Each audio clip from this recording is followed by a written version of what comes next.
Salve, camaradas! O tema do vídeo de hoje é do neoliberalismo progressista ao fortalecimento do fascismo na Europa.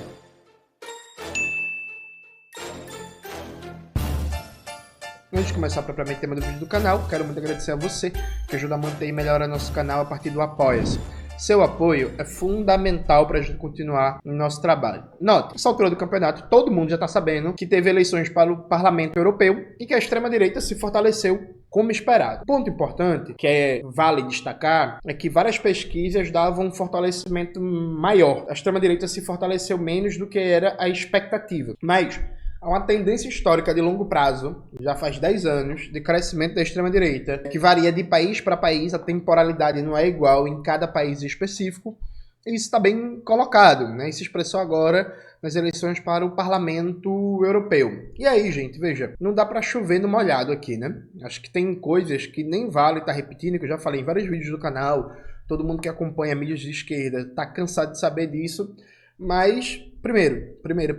Quando teve a crise de 2008, a tendência foi se fortalecer organizações de esquerda com perspectiva de enfrentamento ao status quo neoliberal que estava ali dado. Aí você teve um movimento de massa de milhões de pessoas, é isso mesmo, milhões de pessoas em toda a Europa Ocidental, e aí o surgimento de novas organizações como o Podemos, como o França Submissa, o fortalecimento gigantesco de organizações um pouquinho mais antigas, como é o caso do Syriza na Grécia, e milhões de jovens ocupando praças, protestos e não sei o que, crescimento do Die Like, do Die Linke, o à esquerda, né, que é uma espécie de PSOL da Alemanha, o crescimento muito grande do bloco de esquerda em Portugal, que também é uma espécie de PSOL de Portugal e por aí vai. Então assim, você teve pós-crise de 2008, numa tentativa de dar resposta àquela situação econômica calamitosa e insatisfeita, né, com a dinâmica da democracia burguesa na União Europeia, você teve uma tendência gigantesca de vários setores da classe trabalhadora e da juventude de rumar à esquerda,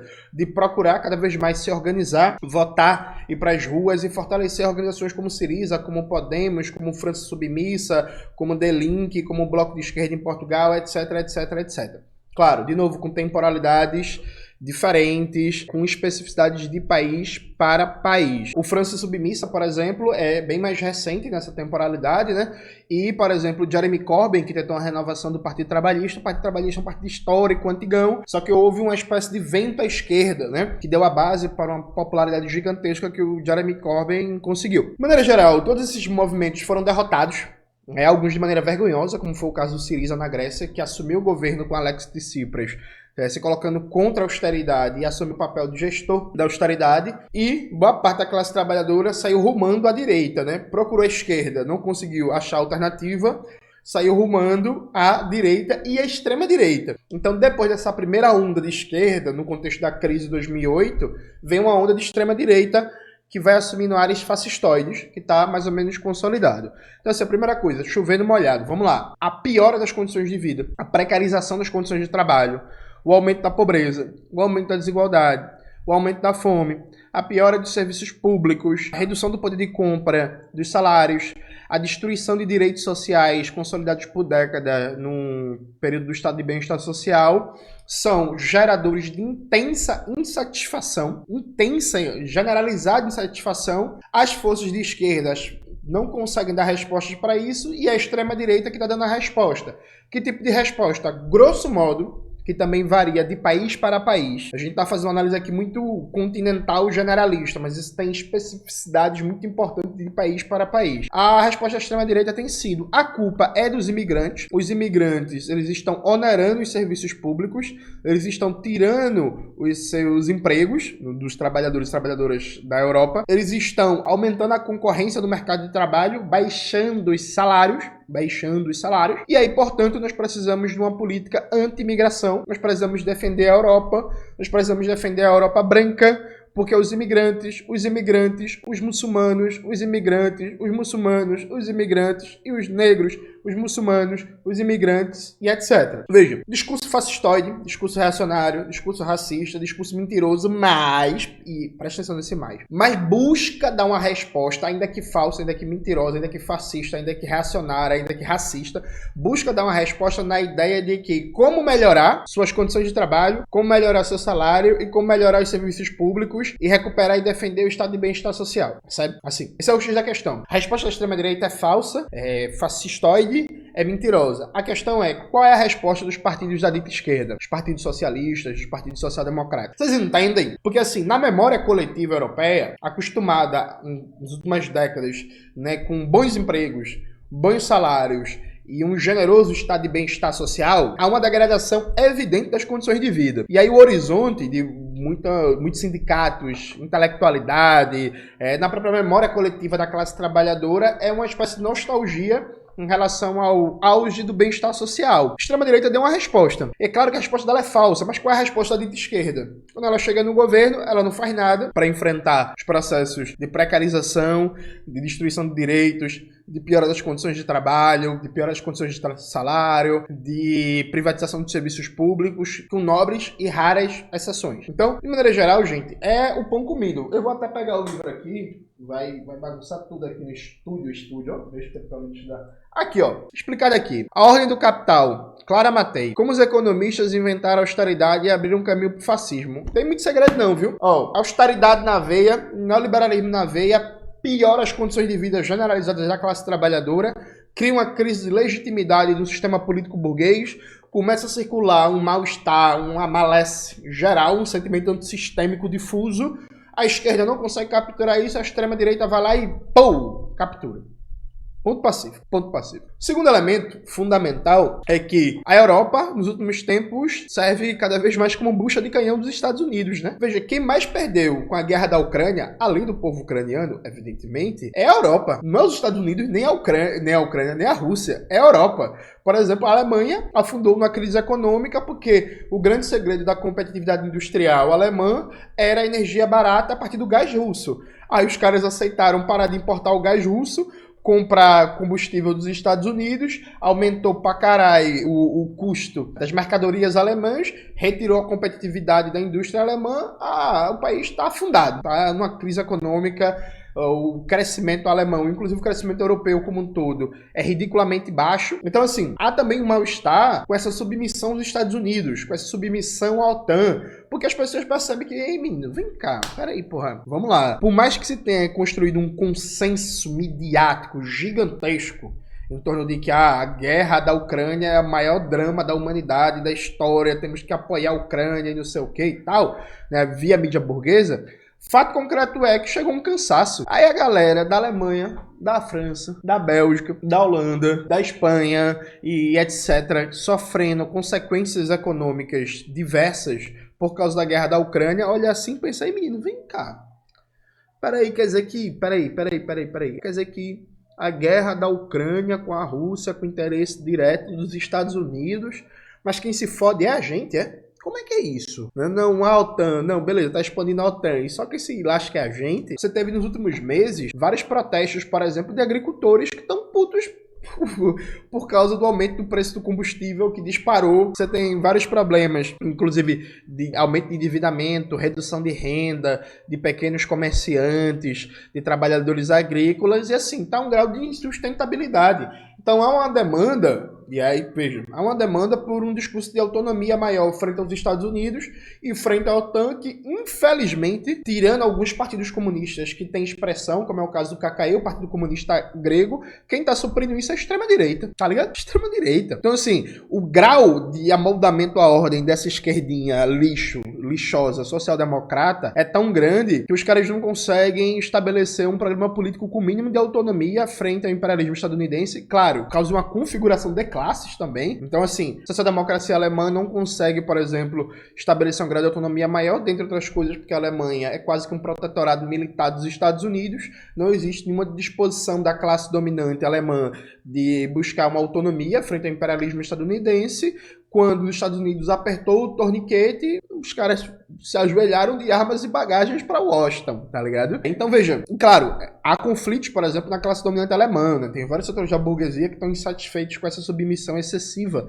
aos Estados Unidos por causa das consequências econômicas, mas não me parece nesse momento, por exemplo, que há uma disposição, uma força suficiente de setores da classe dominante dos diversos países da Europa de constituir um bloco político que tente refundar a relação Europa Ocidental e Estados Unidos. Não me parece estar em jogo isso. Então veja, quem dá a resposta para isso também é a extrema-direita, porra. Sabe? Tem gente que acha que a ideologia ela é eterna, né? Ela se sobrepõe a tudo. Então, por algum motivo, achavam que, por exemplo, as pessoas diretamente afetadas pelas consequências da guerra da Ucrânia na Europa Ocidental iam passar 6 meses, 10 meses, um ano e meio, 2 anos calada, aguentando as consequências econômicas disso. Por quê? Porque a televisão diz que tem que apoiar a guerra da Ucrânia de todo jeito, porque o Ocidente está em perigo. Pelo amor de Deus, né, gente? Assim, é claro que uma hora isso ia gerar um cansaço. É claro que uma hora isso ia dizer assim, ei, pô, na moral, deixa disso,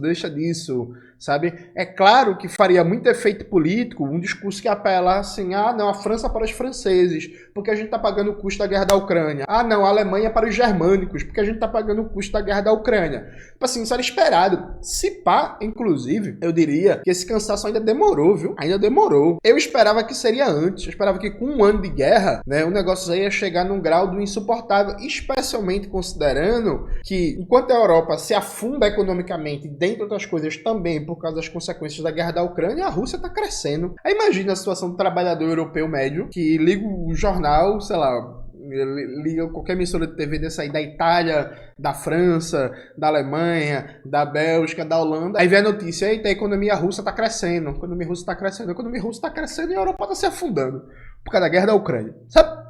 Então, assim, na falta de um programa econômico radical que confronte o status quo neoliberal e que defenda objetivamente ganhos materiais para a classe trabalhadora, e na falta de defesa de uma política externa anti-imperialista que confronte a submissão aos Estados Unidos e aos ditames da OTAN, a extrema-direita surfa em torno disso. Então a extrema-direita faz uma retórica anti-OTAN que nunca coloca em prática, que é muito mais retórica do que qualquer outra coisa, mas ela excita desejos de soberania, desejos de autonomia, especialmente de países que já tiveram colônias, que já foram muito importantes no mundo e vem nas últimas décadas perdendo importância no cenário geopolítico. Então é muito atraente para vários setores, por exemplo, para a população francesa ou para a população da Holanda, para a população da Bélgica, apelar para uma ideia de que o país já foi grande, o país já teve protagonismo mundial e agora o país está afundado e os muçulmanos que estão invadindo tudo e os imigrantes estão acabando com o caráter nacional, nosso país é cada vez mais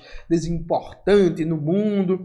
Então, assim, não é surpresa que essa retórica pegue, né? O que é fantástico, isso sim, o que é fantástico é a incapacidade das organizações da dita esquerda de se contrapor à expansão da OTAN e a Europa ficar com boa parte dos custos da guerra da Ucrânia. E quando eu falo Europa, eu tô falando da classe trabalhadora da Europa e da classe média, né, gente? Assim, embora a burguesia, por exemplo, a alemã, esteja tendo alguns prejuízos, quem tá levando o maior custo disso, evidentemente, não é a burguesia, é a classe trabalhadora e a classe média, como quase sempre é em todo o processo de piora as condições de vida. Eu acho que o terceiro grande lance é o Macron, né? Tem gente dizendo assim, o Macron fez um lance para enfrentar a extrema-direita. Veja, o objetivo do Macron não é enfraquecer a extrema-direita com a convocação de novas eleições e a dissolução da Assembleia. O objetivo do Macron é enfraquecer a esquerda. O Macron, ele quer novas eleições em ritmo acelerado para daqui a 3 semanas, basicamente. Ritmo acelerado na perspectiva de que os macronistas já anunciaram que onde tiver candidato do arco republicano, centro-direita, centro-esquerda, eles não vão lançar candidato, vão apoiar candidatos à reeleição. A ideia do Macron é basicamente enfraquecer a esquerda, principalmente a França submissa, né, do Mélenchon. E aí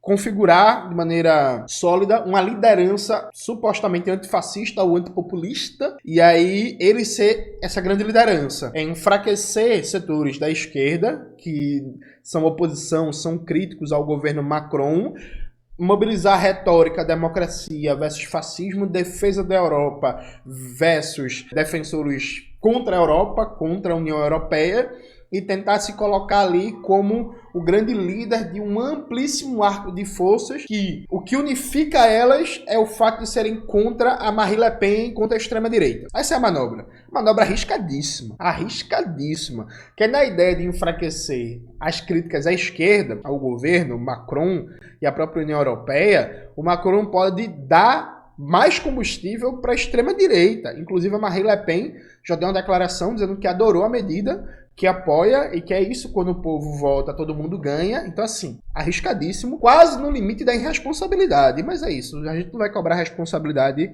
do Macron, né? Enfim, Macron é um burguesinho safado, Macron é uma espécie de Haddad da França. Todo país tem o seu Haddad, né? É uma merda isso. Por isso que o mundo quase inteiro tá lascado. E aí, veja, gente, a questão central é, enquanto não tiver uma reorganização de forças de esquerda capazes de dar consequência a um projeto anti-imperialista e a um projeto revolucionário, ou que no mínimo se coloque contra a política neoliberal, defendendo concretamente as condições de vida imediata da classe trabalhadora, a extrema-direita vai continuar avançando, viu? É muito curioso que, por exemplo, na Alemanha, uma dissidente do Die Linke fundou um partido com o nome dela, né? Aliança Sarah von Gestax, eu não sei pronunciar o sobrenome dela, que é alemão, né? Bota a foto dela aí, Maxwell. E o partido dela cresceu, pô, porque ela faz um discurso chamado de populista, pela mídia mainstream, que é basicamente um discurso contra a submissão à OTAN, contra o neoliberalismo, contra a ganância dos ricos, em defesa dos empregos da classe trabalhadora, dos direitos sociais, junta com um certo conservadorismo moral, um discurso também bem problemático contra imigrantes, por exemplo. O partido dela cresceu. Então, assim, é um partido totalmente personalista. O nome é Aliança Sarah, sobrenome dela. Assim, é um partido com o nome da pessoa, pô. Meu Deus do céu. Ainda falam que latino-americano é personalista. E cresceu, sabe? Na Grécia, por exemplo, o KKE, o Partido Comunista Grego, que tem base, está estruturado, está forte, também cresceu. Na Áustria, o Partido Comunista lá está crescendo também. Então, assim, não tem muito segredo, não tem muito mistério. Onde se consegue organizar forças políticas que têm o mínimo de compromisso de enfrentamento ao status quo neoliberal e de submissão aos Estados Unidos, há resultado positivo em termos de apoio social e apoio eleitoral. O problema central é que hoje a maioria do que se entende como progressista na Europa, e aí vai democracia cristã, vai social-democracia, vai socialistas, vai verdes, são, por essência, aparelhos políticos que estão comprometidos até o talo com o neoliberalismo, comprometidos até o talo com a submissão dos Estados Unidos e a OTAN, comprometidos até o talo para levar a Europa para o buraco, não vão mudar, enquanto a dinâmica for a democracia versus fascismo, a Europa supostamente humanista versus desagregação xenofóbica, nacionalista da União Europeia, pode ter certeza que a extrema-direita vai continuar avançando. Assim, sabe? É isso. É fato dado. Enquanto a dinâmica político-eleitoral for essa, a extrema-direita vai continuar avançando. E digo mais, vai continuar avançando sem muitas dificuldades, percebe? Para completar esse vídeo, eu recomendo muito para vocês uma entrevista que foi dada ao ICL Notícia do Tomás Barros, que é um pesquisador que estuda a categoria de populismo e tal, e que vive na França há 10 anos, que deu uma entrevista muito boa. Coloca aí na tela, Maxwell, por favor.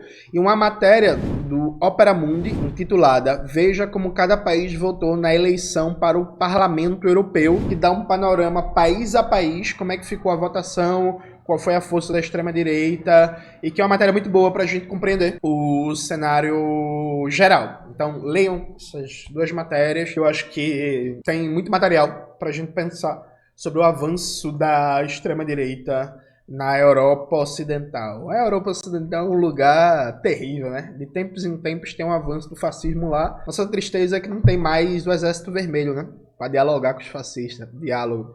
O general Zhukov fazendo diálogo. Uma tristeza. É isso, galera. Espero que vocês tenham gostado do vídeo hoje do canal. Não se esqueça de se inscrever no canal, ativar o sininho, curtir esse vídeo, compartilhar tudo isso que vocês já sabem. Um beijo e até a próxima.